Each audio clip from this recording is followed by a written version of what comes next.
Here.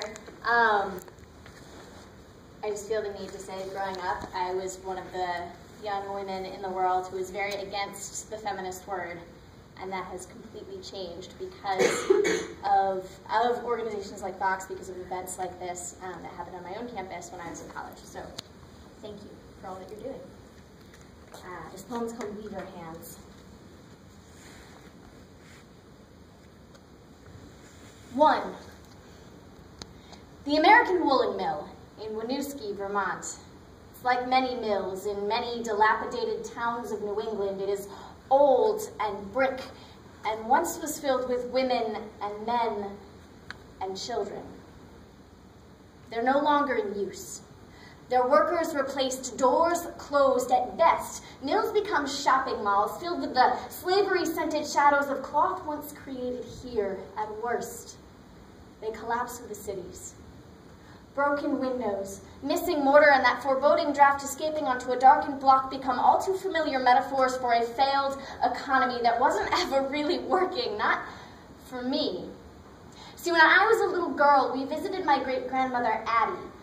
Black Gram, we called her, a name passed down from my mother that had nothing to do with skin color and says something about the lens of my childhood that it was never considered inappropriate. She was deaf and blind and wore these large-framed bug-eyed glasses. The numbers on her phone were marked with buttons the size of children's alphabet blocks. She never bought things, but she saved boxes and boxes of stuff like shoe soles for the traveling.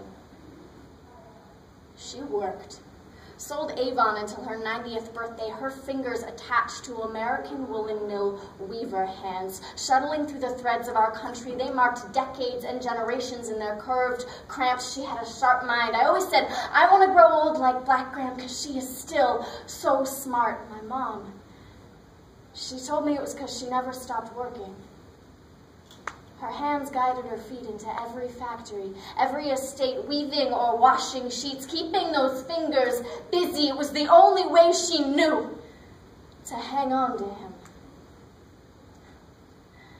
I see you in me, Black Gram. 2. Me? I'm named for Great Grammy Elizabeth, whose hands trembled and shook, bringing apple juice to lips slowly, shuddering and sloshing in the nursing home, trying to remember she was a teacher. Like me, her hands knew books and chalkboards, independence and mothering swam over the surfaces of college desks, just like me. 3. And I am also named for Great-Grandma Catherine, whose hands knew only paintbrushes and canvas.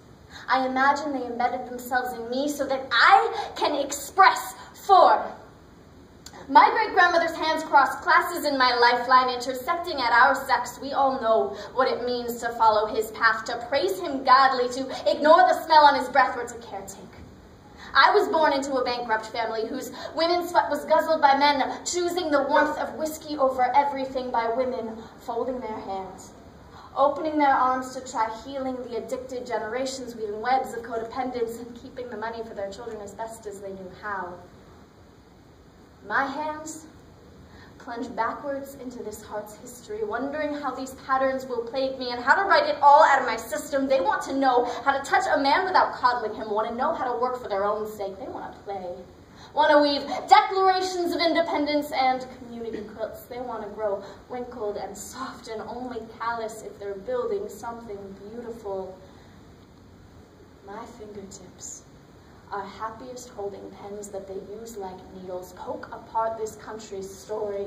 The lifelines on my hands traverse classes. They were woven in yarn, the color of privilege. My hands pull clothes onto my body, sewn by those enslaved, abandoned, set aside, and some days they still hold cups of pity for the privileged, addicted men, making more, doing less. Some days pity still feels like love.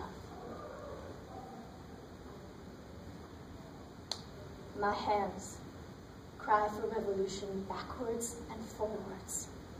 They want to stitch lifelines traversing everything. Smear truth on chalkboard. Ask that we all be granted gifts like expression. Shout our triumphs and send them echoing down alleyways so that we may not be abandoned again. Ask that we all work just as hard as millwomen and teachers and painters. Demand that we get paid for it. That old shirt on my back is not a whip crack on yours. Ask that my pen create a contribution we can see, and holding this quilt let's pass treasures more important than money down to our granddaughters. Ask that my pen be as transformative as needle, as expressive as paintbrush, and that she never hides between the threads, but instead manifests.